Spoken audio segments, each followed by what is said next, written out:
আসসালামু আলাইকুম রহমতুল্লাহি ওবরকাতুহ।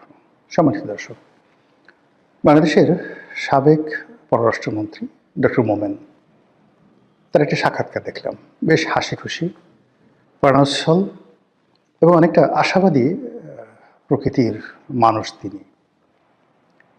এবং যতদিন তিনি ক্ষমতায় ছিলেন ওরকম নেতিবাচক কোনো বিষয় তার সম্পর্কে শোনা যায়নি। ঘুষ, দুর্নীতি, মারামারি, কাটাকাটি, হানাহানি এ সকল বিষয়াদি তার ডিকশনারির মধ্যে নেই। সিলেটের মানুষ, জনাব আবুল মাল্লা আব্দুল মহিদ সাহেবের ছোট ভাই। প্রথম জীবনে তিনি শিক্ষকতা করেছেন ঢাকা বিশ্ববিদ্যালয়, পরে বিভিন্ন আন্তর্জাতিক সংস্থায় চাকরি করেছেন। আপাতমস্তক একজন নিরেট ভদ্রলোক মানুষ। তো যারা তাকে দেখেছেন দেখবেন যে তার মাথায় দীর্ঘদিন পর চুলা ছিল, এখন তিনি পুরো টাক মাথা করে ঘুরে বেড়ান, মুখে দাড়ি রেখেছেন। এবং তিনি যখন মন্ত্রী ছিলেন তখন যে তার চেহারা সুরত ছিল তার সাথে এখন তার চেহারা সুরত ভালো হয়েছে। বাংলাদেশে একসময় নামকরা সাংবাদিক সুলতানা রহমান, তার যে একটা পডকাস্ট রয়েছে সেখানে তিনি যে সাক্ষাৎকার দিয়েছেন, সেখানে তার বাংলাদেশে পালিয়ে থাকা, বাংলাদেশ থেকে যাওয়া, তারপরে নাপিত দিয়ে চুল কাটানো, দাড়ি রাখা, অসাধারণ চমৎকার করে তিনি সেই বিষয়গুলো বর্ণনা করেছেন। আমি সেই বিষয়গুলি নিয়ে কথা বলবো না। আমি যে বিষয়গুলি নিয়ে কথা বলবো সেটা হলো যে এই ভদ্রলোকের কথাবার্তার মধ্যে কোনো রকম মুনাফেকি নেই এবং এই কথাবার্তার মধ্যে রাজনীতির কোনো কৌশলতা নেই। একেবারে তার বক্তব্যের মাধ্যমে আপনি বুঝতে পারবেন যে এই মুহূর্তে আওয়ামী লীগ আসলে কেমন আছে, তাদের চিন্তা চেতনা কী।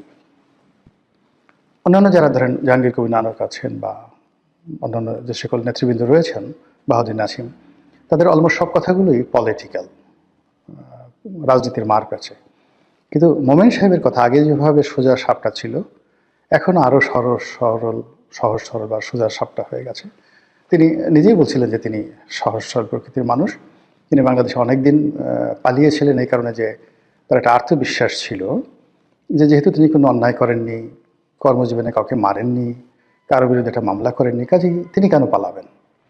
কিন্তু পরবর্তী তিনি যখন দেখলেন যে তার বিশ্বাসের সঙ্গে আসলে মিলছে না, অনেক কিছুই বাংলাদেশে ঘটছে যেখানে নিরপরাধ লোকগুলো মামলা মোকদ্দমায় ফেঁসে যাচ্ছেন, তখন তার স্ত্রী মহোদয়া তাকে যে প্রেশার ক্রিয়েট করলেন, বুদ্ধি দিলেন এবং সেই বুদ্ধি অনুযায়ী তিনি একেবারে পালাতে পেরে ভীষণ রকম আনন্দিত।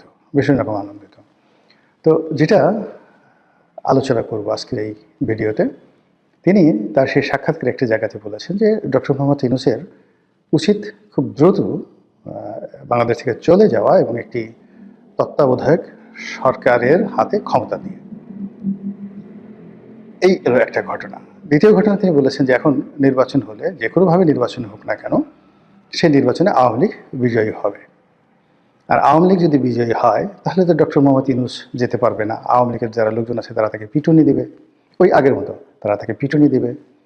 এই যে কথাগুলো, এই কথাগুলো নিয়ে মূলত আমার একটা, যাকে বলা হয় নতুন ক্যালকুলেশন, সেটা হলো আওয়ামী লীগের যত লোকের কথাবার্তা আমি শুনেছি বা যত লোকের সঙ্গে আমার পরিচয় আছে, কথাবার্তা হয়েছে, একজন সিঙ্গেল লোক আমি পেলাম না যারা মানে গত 15 বছরের কোনো কর্মকাণ্ডের জন্য শেখ হাসিনাকে দায়ী করেন। কেউ নাই। তারা সবাই দায়ী করেন, যেমন সালমান এফ রহমানকে দায়ী করেন, আনিসুল হককে দায়ী করেন, ওবায়দুল কাদেরকে দায়ী করেন, অন্যান্য যারা দলের মধ্যে দুর্নীতি করেছেন তাদেরকে দায়ী করেন। কিন্তু শেখ হাসিনা, শেখ রেহানা, জয়, পুতুল, তাদের সম্পর্কে একটা সিঙ্গেল শব্দ আজ পর্যন্ত কেউ করেননি। 2 নম্বর হলো যারা পালিয়েছেন, সব কিছু হারিয়েছেন, এটা নিয়ে তাদের কোনো আফসোস নেই। তারা খুব দ্রুত ফিরতে চান। আর এই ফেরার জন্য তারা এক বুক আশা নিয়ে বসে আছেন। আর তাদের যে মিনতি, তাদের যে আকুতি, সবই আওয়ামী লীগকে নিয়ে, সবই শেখ হাসিনাকে নিয়ে। দরকার হলে 10 বছর পরে থাকবেন। আমি অনেককে বলি যে আপনি তো 20 বছর আগে ফেরত আসতে পারবেন না। তখন বলে হয়তো মরেই যাব, 20 বছর তো বাঁচবো না।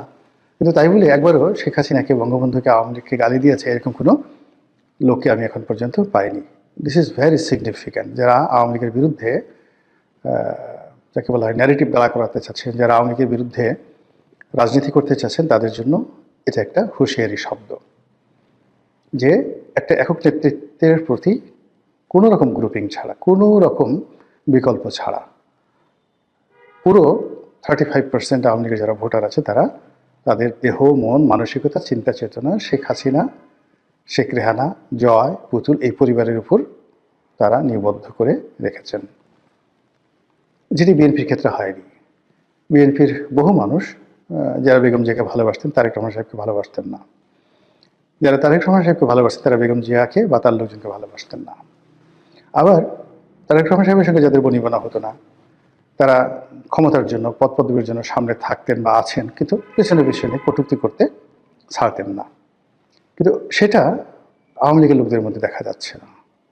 তারা কেউ বলছে না শেখ হাসিনা আমাদের ছেড়ে কেন পালালেন, তিনি তো বিদেশে হাজার হাজার কোটি, লক্ষ লক্ষ কোটি টাকা পাচার করে এখন পায়ের উপর পা তুলে দিল্লিতে রাজার মতো আছেন, আর আমরা ভিখারির মতো এখানে পড়ে আছি, মামলা খাচ্ছি, মোকদ্দমা খাচ্ছি, আরো কত কি বলতে পারতেন না? কেউ বলছেন না, সিঙ্গেল ওয়ান নেই। This is very very significant.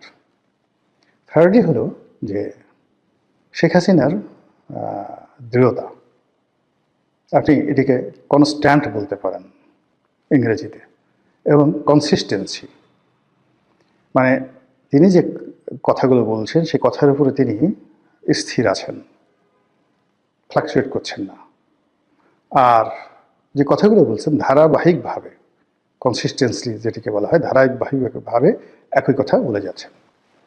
আমরা আশা করেছিলাম যে তিনি বিএনপির সঙ্গে একটা সমঝোতার চেষ্টা করবেন, তারেক রহমান সাহেবের সম্পর্কে ইতিবাচক কথাবার্তা বলবেন, কিন্তু যে না, ওই যে তারেক রহমান সাহেবের আম্মা মারা যাওয়ার পর তার প্রতি যে শোক জানিয়েছেন বা তার সঙ্গে কথা বলেছেন বলে আমরা যেটা শুনেছি ওই পর্যন্তই। কিন্তু এরপরে আবার তার যে রাজনীতির চিরাচরিত আক্রমণাত্মক ট্রেন্ড, সেই জায়গাটিতে তিনি আছেন। তারেক রহমান সাহেব ব্যাপক পরিবর্তন হয়েছেন, সুন্দর করে কথা বলছেন, শালীনভাবে কথা বলছেন, পরিমিত বোধ রাখছেন, কাউকে আক্রমণ করছেন না, কারো প্রতি কোনো অভিযোগ দায়ের করছেন না, কারো বিরুদ্ধে কোনো নেতিবাচক মন্তব্য করছেন না, তার মতো করে তিনি কাজ করে যাচ্ছেন। কিন্তু শেখ হাসিনা সেটা না। অর্থাৎ তারেক রহমান সাহেবকে যারা বিভিন্ন রকম নেতিবাচক আলাপ আলোচনা করতেন তার সম্পর্কে, তাদের বক্তব্য হলো যে তাদের নেতার ব্যাপক পরিবর্তন হয়েছে। কিন্তু শেখ হাসিনার একেবারে ঘোরতর শত্রু যারা আছে তারাও বলতে পারবেন না যে শেখ হাসিনা তার অতীত যে কর্মকাণ্ড বা চরিত্র বা তার যে ভাবমূর্তি, অভিব্যক্তি, কোনো জায়গা থেকে এক সুতা, 1 সেন্টিমিটার বা 1 মিলিমিটার তিনি মানে নিজেকে পরিবর্তন করেছেন। তিনি আগের মতোই আছেন। কারণটা কি? কারণটা হলো যে তার কাছে এখনো মনে হচ্ছে যে শি ওয়াজ রাইট, তাকে অন্যায়ভাবে হটানো হয়েছে। দ্বিতীয়ত, তিনি যে রাইট বা তিনি সঠিক পথে ছিলেন, কারণ হলো যে তার সরকার টানা 15টি বছর এই দেশটা পরিচালনা করছে, আর এই সরকার এত সব বুদ্ধিজীবী নিয়ে, এত সব দেশি বিদেশি বান্ধব নিয়ে, আমেরিকার সমর্থন নিয়ে 17 মাসে 17 বালতি পানি খাওয়ার পরেও কোনো কিছুতেই তারা কুল কিনারা পাচ্ছেন না। তো সেক্ষেত্রে শেখ হাসিনা এই জিনিসগুলো দেখে মনে হচ্ছে যে তিনি হয়তো রাইট আছেন। এই যে আমি এখানে যে শব্দটি ব্যবহার করেছি, শেখ হাসিনার মোনাজাত, মোনাজাত মানে ডিজায়ার, তিনি কি প্রতিজ্ঞা করেন, তিনি কি ডিজায়ার করেন, কি আশাবাদ ব্যক্ত করেন, কি প্রার্থনা করেন। মোনাজাত যদি আমরা প্রার্থনা ধরি, দ্য প্রেয়ার, তো সেক্ষেত্রে আপনি দেখবেন যে শেখ হাসিনার বক্তব্য হলো তিনি বাংলাদেশে আসবেন, নেতাকর্মীদের বলেছেন সবগুলোর তালিকা করে রাখো, এবং তিনি সবগুলোর বিরুদ্ধে প্রতিশোধ নেবেন। তার দৃঢ়তা এমনই যে তিনি নেতাকর্মীদের বলার চেষ্টা করছেন যে আমি অতীতে যা কিছু বলেছি প্রত্যেকটা জিনিস করে ছেড়েছি, ইনশাল্লাহ আগামী তো এই জিনিসগুলো আমি করে ছাড়ব। এই কথাগুলো কিন্তু মানে রাজনীতির কথা নয়, বা এই কথাগুলো কথার কথা নয়, বা এই কথাগুলো তার নেতাকর্মীদেরকে উজ্জীবিত করার জন্য নয়। আমার কাছে যেটা মনে হচ্ছে যে শেখ হাসিনা এমনই, প্রথম থেকেই তিনি এইভাবেই আক্রমণাত্মক কথা বলছেন সব সময়। আমি অন্তত 81 সন থেকে তাকে যেভাবে দেখেছি, মানে যখন ঢাকা বিশ্ববিদ্যালয়ে মানে কি বলবো ছাত্রলীগ ছাত্রদল মারামারি হতো, এই বিষয়গুলো শেখ হাসিনা নিজের হাতে হ্যান্ডেল করতেন। কার আর্মস দরকার, কার অ্যামুনিশন দরকার, কার গুলি দরকার, কার বোমা দরকার, কে কটা মারবে, কে কোন জায়গায় কী করবে, এই পুরো জিনিসগুলো তিনি নিজের হাতে তদারক করতেন। এবং এটা এখন তো ওপেন সিক্রেট হয়ে গেছে। তো সেই জায়গা থেকে তার কোনো বিচ্যুতি হয়নি, তিনি আগের মতোই এরকম কাজগুলো করে যাচ্ছেন। ফলে যতদিন তিনি সুস্থ আছেন, সবল আছেন, এই রাজনীতির ময়দানগুলো সংঘাতপূর্ণ হবে, প্রতিহিংসা আরও বাড়বে, এবং কোনো অবস্থাতেই শেখ হাসিনার যারা প্রতিপক্ষ তারা উনি যতদিন আছেন সুস্থ থাকতে পারবেন না। এমনকি আওয়ামী লীগের যে সমস্ত লোকজন রয়েছেন তারাও সুস্থ এবং সুস্থির থাকতে পারবেন না। এর কারণ হলো যে এটা আমি এখন কীভাবে বলবো, ধরুন আওয়ামী লীগের লোকজন শান্তিপূর্ণভাবে একটা মিছিল করলো, তো তারা জানে মিছিল হচ্ছে, শেখ হাসিনা দিল্লি থেকে গোপনে তার 2 জন কর্মীকে বললো মারো বোমা, বোমা মারলো, একটা দুর্ঘটনা ঘটে গেল, মামলা হলো, এবং সেই মামলায় ওই আওয়ামী লীগের যারা লোকজন আছে তারা পাইকারি হারে সবাই পড়ে গেল। এবং এই ঘটনা বিএনপির ক্ষেত্রে হয়েছে, হয়তো স্যাবোটাজ করা হয়েছে বা বিএনপির কোনো নেতা করেছেন, কিন্তু মির্জা ফখরুল শুধু একটার পর একটা আসামি হতেই আছেন। মোয়াজ্জেম হোসেন আলাল আসামি হচ্ছেনই, কোথাও কিছু হলেই হাবিবুর নবী খান সোহেল তাকে আসামি করতেই হবে, এরকম একটা ট্রেন্ড চালু হয়ে গিয়েছিল। কিন্তু আসলে যে কে ঘটনাটা ঘটিয়েছে, এটা কি ডিজিএফআই করেছিল, আওয়ামী লীগ করেছিল, ছাত্রলীগ করেছিল, নাকি বিএনপির হাইকমান্ড থেকে কেউ করেছিল, ইট ডাজ নট ম্যাটার। কিন্তু বিএনপির যারা সাধারণ নেতাকর্মী তারা কিন্তু এই অসংখ্য মামলা যে মোকদ্দমায় তারা জড়িয়ে পড়েছেন তার পিছনে কিছু না কিছু এরকম ঘটনা ছিল যেটাকে আপনি স্যাবোটাজ বলতে পারেন। তো বিএনপির মধ্যে যদি কেউ থাকে বা মানে বিএনপির বিরুদ্ধে কেউ থাকে, বাইরে কেউ থাকে, সেটা ভিন্ন প্রসঙ্গ। কিন্তু আওয়ামী লীগ এই সমস্ত কাজকর্ম করে অনেকটা ডিক্লেয়ার দিয়ে, এবং শেখ হাসিনা নিজে। তো কাজেই সামনে যে রাজনীতিগুলো আসছে সেই রাজনীতিতে কতটা প্রতিহিংসা হতে পারে, সেই রাজনীতিতে কতটা যাকে বলা হয় অবিশ্বাস, অনাস্থা থাকতে পারে, আশা করি আপনারা বুঝতে পেরেছেন। মহান আল্লাহ আমাদের সবাইকে হেদায়েত দান করুন এবং হেফাজত করুন। আসসালামু আলাইকুম ওয়া রাহমাতুল্লাহি ওয়া বারাকাতুহু।